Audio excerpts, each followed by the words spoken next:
Olá, eu tenho uma boa nova para vocês.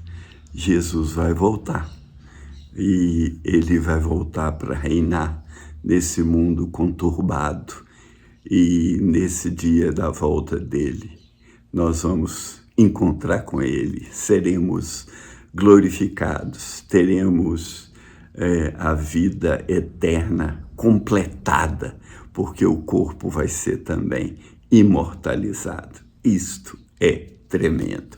Eu quero, a partir de um dos meus textos favoritos sobre a volta de Jesus, falar mais um pouquinho sobre isso. Vamos lá, então? E estamos juntos, compartilha aí, né? Dá o like e vamos em frente. É 1 Tessalonicenses 4, 13 e 18, diz assim: não quero, porém, irmãos, que sejais ignorantes aqueles que já dormem, para que não vos entristeçais como os demais que não têm esperança. Primeiro, esse já dorme aqui é uma figura de quem morreu, que já morreu, né? Porque existe uma doutrina que a alma está dormindo, não existe isso. Aqui é claramente sobre a morte. Lembro que Jesus falou, quando ele foi ressuscitar Lázaro, Lázaro dorme. Se dorme, está bem. Os discípulos disseram, não, estou dizendo que morreu. Bom, esse é o versículo 13. Então, o que Paulo começa dizendo aqui é que havia uma ignorância ali no meio dos irmãos de Tessalônica em relação aos mortos, que lhes trazia tristeza. Será que eles morreram no Senhor? O que vai ser deles? O que vai ser de nós? Paulo, então, diz para eles não serem ignorantes, não se entristecerem, né? Não vos entristeçais, como quem não tem esperança. Nós temos esperança. A nossa esperança é estar com Cristo. Esse é o versículo 13. O versículo 14 diz assim: porque se cremos, o motivo da nossa esperança é, se cremos que Jesus morreu e ressuscitou, assim também aos que em Jesus dormem, Deus os tornará a trazer com ele. Os que em Jesus dormem, né? Primeiro, nós cremos que Jesus morreu e ressuscitou, né? Isso até é a base da nossa fé, né? Porque se Jesus não ressuscitou, então nós estamos perdidos, não tem esperança para nós. Porque se os mortos não ressuscitam, 1 Coríntios 15, também Jesus não ressuscitou. E se ele não ressuscitou, a nossa fé é vã, porque a nossa fé se baseia na ressurreição física de Jesus, assim como os mortos fisicamente também vão ressuscitar. Então ele diz que Jesus morreu e ressuscitou, e os que em Jesus dormem, Deus os tornará a trazer com ele. Quer dizer, quando Jesus vier, quando ele voltar lá dos céus, dos céus, né? Aí uma outra dimensão, né? Ele vai trazer os espíritos daqueles que morreram em Cristo, porque o corpo está aí na terra. Então é preciso que o corpo seja ressuscitado para se juntar ao seu espírito. Aí vai ser completado, como quem estiver vivo também vai ser transformado. Então essa seria o versículo 14. O versículo 15, ele diz assim: é óbvio que os mortos vão vir com Jesus. Os mortos, que eles vão vir mortos? Não, vão vir os espíritos. Versículo 15, eu digo isso, pois, pela palavra do Senhor, que nós que ficarmos vivos para a vinda do Senhor, não precederemos os que dormem. Olha que coisa clara, né? Quem estiver vivo aqui na terra, naquele momento do retorno de Jesus, que vai ser um momento conturbado, um momento de tribulação, de perseguição, um momento que depois vamos falar mais sobre isso, nesse momento de angústia, de batalha, aí Jesus vem para nos trazer alívio. Então os vivos, diz aqui, não vamos antes dos que dormem. Ou seja, primeiro os mortos, depois os vivos. O que significa isso? Que vai haver a ressurreição dos mortos. Primeiro, né? Primeiro, porque o mesmo Senhor descerá do céu com alarido e com voz de arcanjo, com a trombeta de Deus, que morreram em Cristo, ressuscitarão primeiro. De novo ele repete que os que morreram em Cristo, cujo Espírito está vindo com Jesus lá dos céus, vão ressuscitar primeiro, vão, né, se juntar espírito e corpo. E isso anula totalmente a ideia de um arrebatamento secreto. O arrebatamento não é secreto. O arrebatamento vai acontecer depois que os mortos ressuscitarem. Ou assim, esse depois é na sequência, é infinitesimal, é num momento muito rápido. O Senhor vai descer do céu, diz aqui, né? Primeiro, Paulo diz, nós que ficarmos vivos. Será que Paulo está dizendo que ele tinha esperança de Jesus voltar quando ele estivesse vivo? Eu penso que sim e não. Sim, porque ele tinha esperança das coisas acontecerem muito rápido, mas depois, à medida que ele vai crescendo e avançando na vida cristã e na vida dele com Deus, ele vai descobrindo que não era bem assim, que Jesus ia voltar um tempo depois, que ia demorar esse tempo, e que ele, inclusive, teve revelação que ia morrer. Se ele ia morrer, então Jesus não ia voltar com ele vivo, né? Na verdade, ele vai estar no time dos que morreram. E ele tem a primazia de ressuscitar antes dos vivos serem transformados, né? O Senhor descerá dos céus, ele diz, né? Do mesmo modo como ele subiu, ele vai descer. Os anjos falaram isso em Atos 1 para aqueles irmãos que assistiram à ascensão de Jesus, né? Ele vai vindo das alturas, quer dizer, lá do alto, vai ver o sinal do Filho do Homem, a glória de Deus vai encher o horizonte da terra toda, essa glória vai circundar toda a terra e o Senhor vai descer com os seus. E aqui diz que com alarido, esse alarido, a palavra, né, grega aqui, é um barulho ensurdecedor. É semelhante um pouco quando Moisés foi receber a lei lá no Monte Sinai, diz que havia um barulho tão grande que Israel não estava suportando, que Moisés disse, estou assombrado e com medo, e havia barulho de trombeta, os anjos estavam tocando trombeta, e Deus, né, deu a lei ali para Moisés. Aí aqui na volta de Jesus vai haver um barulho semelhante, talvez o grito dos anjos ao redor do globo, aquele barulhão que vai encher toda a terra, né? Talvez o barulhão já seja também parte do sinal da volta do Senhor. E diz que também vai haver voz de arcanjo, o único arcanjo mencionado na Bíblia é Miguel.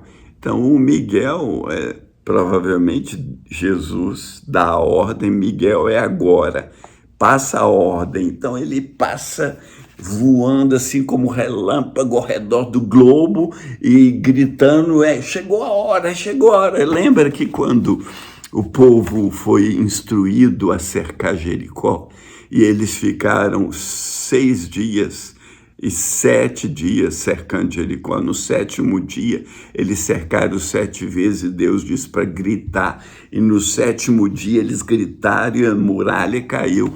Então, naquele dia, né, o arcanjo circundando o globo e gritando, chegou a hora, gritem. E talvez os anjos gritam, outros anjos que tocam trombeta e aquela agitação toda, né? Esse é o alarido do Senhor. Essa é a voz do arcanjo. E com a trombeta de Deus, né? E a trombeta de Deus, os anjos tocando a trombeta. Lá no 1 Coríntios 15 fala que seria a última trombeta, que Apocalipse também diz que seria a última trombeta. Se você quiser saber sobre a última trombeta, detalhes, tem 3 ou 4 vídeos aí no meu canal de YouTube falando A Última Trombeta. Aí assiste todos que eu falo especificamente sobre a última trombeta, né? Que é essa trombeta, como dizem em Coríntios, no momento, no abrir e fechar de olhos, ante a última trombeta, que eu penso que é a sétima trombeta. Agora, não é uma trombeta, porque aqueles anjos todos tocando trombeta, é o sinal da última trombeta. Como Gideão, né? Quando foi vencer aquele inimigo, os 300 tocaram a trombeta. Então, seria a trombeta dos 300. Aqui é a trombeta dos milhões de anjos, e, sei lá, milhares de milhares tocando trombeta, será parte desse alarido. E os que morreram em Cristo ressuscitarão primeiro, né? Paulo repete isso, né? Os mortos vão ressuscitar. Todos que faleceram no Senhor vão ressuscitar. E isso é uma coisa que anularia, né? O que mostrava aos irmãos ali que Paulo estava escrevendo, que eles não deviam ter essa falta de esperança em relação aos mortos, como ele diz no versículo 13, ignorantes acerca dos mortos, que eles vão ressuscitar primeiro. Aí o versículo 17, né, esse glorioso versículo 17. Mas antes de entrar no versículo 17, ele diz... Não, entrando no versículo 17, lendo 17, depois nós, os que ficarmos vivos, seremos arrebatados juntamente com eles nas nuvens, a encontrar o Senhor nos ares, e assim estaremos sempre com o Senhor. Portanto, consolai-vos uns aos outros com essas palavras. Paulo diz para eles se consolarem porque eles estavam sem esperança lá no versículo 13. E ele diz que os que ficarmos vivos, né, seremos arrebatados, né, seremos tomados. Mateus 24, Jesus diz que os anjos vão nos tomar. Eu não sei como é que é isso, no abrir e fechar dos olhos, os que estiverem vivos serão tomados pelos anjos e glorificados ao mesmo tempo. É uma coisa que foge à compreensão normal humana, né? Porque ao mesmo tempo que o anjo te pega, você é glorificado, porque naquele momento, João vai dizer, você vai ver Jesus e vai ser...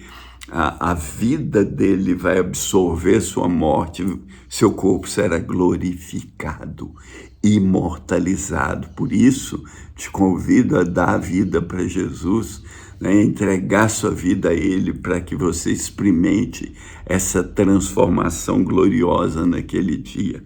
E esse arrebatamento está, obviamente, depois que os mortos ressuscitarem. Então, primeiro a ressurreição dos mortos, depois o arrebatamento, não é? Então, não tem arrebatamento secreto. Houve barulho, houve voz do arcanjo. E aí, essa coisa gloriosa aconteceu. E aí ele diz para a gente se consolar, né? Ele falando para os Tessalonicenses, vale para nós. Eles não deviam ter mais dúvidas, porque Jesus morreu e ressuscitou, e a nossa esperança está em Cristo. E eles deviam ter essa esperança que Paulo tinha, né? Ele diz lá em Timóteo, desde agora a coroa da justiça me está guardada, não somente a mim, mas também a todos que amarem a vinda do Senhor. Quem é crente e não ama a vinda do Senhor, já está morto, né? Porque a gente tem que amar, estar com quem eu quero, estar com Cristo, quero encontrar com Jesus. Paulo foi o principal escritor do Novo Testamento a falar sobre esse tema da ressurreição, sobre o arrebatamento da igreja que vai acontecer depois da ressurreição, não é algo escondido. Ele diz que essa transformação vai vir, né? Que a glória vai vir. Em Romanos 8, ele diz que tudo que está sujeito à vaidade, essa natureza, vai ser reconstruída, né, vai ser redimida do cativeiro para a glória dos filhos de Deus, porque seremos glorificados e vamos descer para reinar com Cristo e transformar essa terra, mostrar o propósito de Deus para o reino de Cristo nesse mundo, nessa terra, no milênio, que depois vou continuar a falar sobre ele. Então, ali, naquele dia da volta de Jesus, né, a maldição que aconteceu no Gênesis até se tornou maldita por causa do pecado, vai começar a ser reconstruída, né? Porque também naquele dia de Jesus voltando, eu penso que, não tenho certeza se é naquele dia ou durante esse período, Israel vai se converter ao Senhor, né? Porque Romanos vai dizer que a rejeição deles é reconciliação do mundo quando eles foram rejeitados, mas qual será a sua admissão, se não vida dentre os mortos? Então Israel vai ser admitida no reino de Deus, vai ser admitida na igreja, o povo de Israel, a nação de Israel vai se converter, né? Está escrito em Romanos 11, 25, vem endurecimento em parte a Israel, até que haja entrado a plenitude dos gentios, e assim todo Israel será salvo. Ou seja, no mesmo momento que houver a plenitude dos gentios, que seria essa glorificação dos mortos, ressurreição dos mortos, glorificação dos vivos, maioria gentio, claro que tem judeu nesse meio também, mas aí o restante da nação, Israel, diz assim: Israel será salvo, como está escrito, virá de Sião o libertador, e ele apartará de Jacó as impiedades. Não dá para você pegar esse texto de Romanos 11 e colocar a igreja no lugar de Jacó. Não é. É Israel físico, é o povo de Deus. Essa promessa de Deus que começou a se tornar, consubstanciar, né? Começou a acontecer quando Israel voltou a ser nação. E em 1 Coríntios 15, Paulo vai acrescentar outros pontos sobre a ressurreição, né? Ele fala, eu já disse da última trombeta, que os mortos vão ressuscitar, os vivos transformados vão receber o corpo espiritual, que ele também fala em Filipenses 3, 21. E Jesus fala isso em João 5, 28 e 29, ele diz: não fiquem maravilhados disso, porque vem a hora em que todos os que estão nos sepulcros ouvirão a sua voz.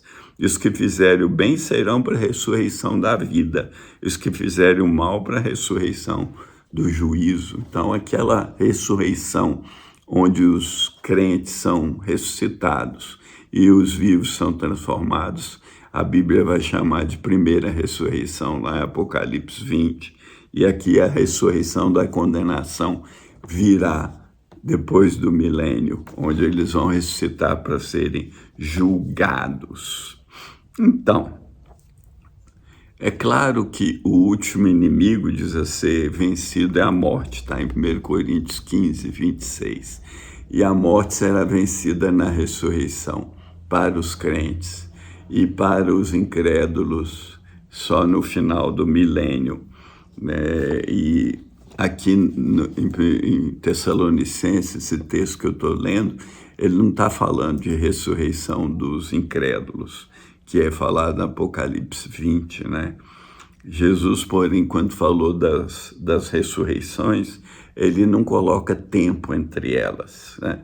Paulo fala que os justos se apresentarão diante do tribunal de Cristo, que pode acontecer antes do juízo final, lá de Apocalipse 20, né? O arrebatamento só é mencionado aqui em 1 Tessalonicenses 4, que eu li, e em 1 Coríntios 15.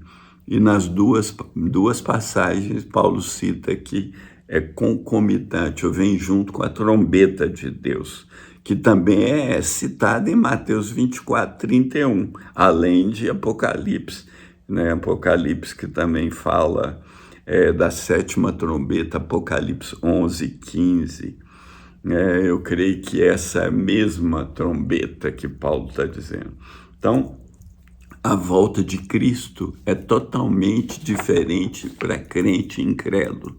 Para crente é dia de glória, é dia de ressurreição, é dia de glorificação, é dia de receber um corpo imortal, é um dia de experimentar toda a alegria da presença de Deus, porque diz a Bíblia que na presença de Deus a plenitude de alegria, ali vamos transbordar de alegria, né? Muito mais que apenas experimentamos hoje, é uma gota do que vai ser ali, vai ser um transbordar, um oceano de alegria, porque vamos estar sempre na presença do Senhor. E para o incrédulo, aquele dia da vinda de Jesus vai ser um dia tremendo. Para os exércitos do anticristo que vão estar reunidos para combater a vinda de Jesus, vai haver morte, destruição. Para o restante das nações que estiverem na terra, vai ser uma expectativa, algo novo acontecendo, porque Jesus vem para reinar, reinará nesse mundo, né? Ele vem para reinar no mundo.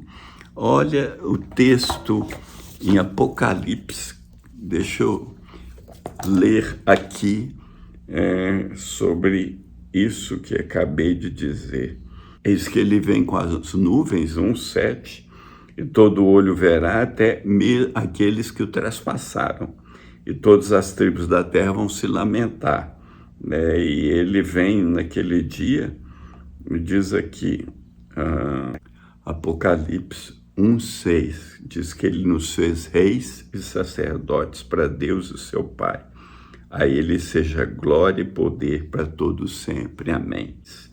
Apocalipse 5:10, que é o principal texto que eu estava procurando aqui. Para o nosso Deus nos fizesse reis e sacerdotes e reinaremos sobre a terra.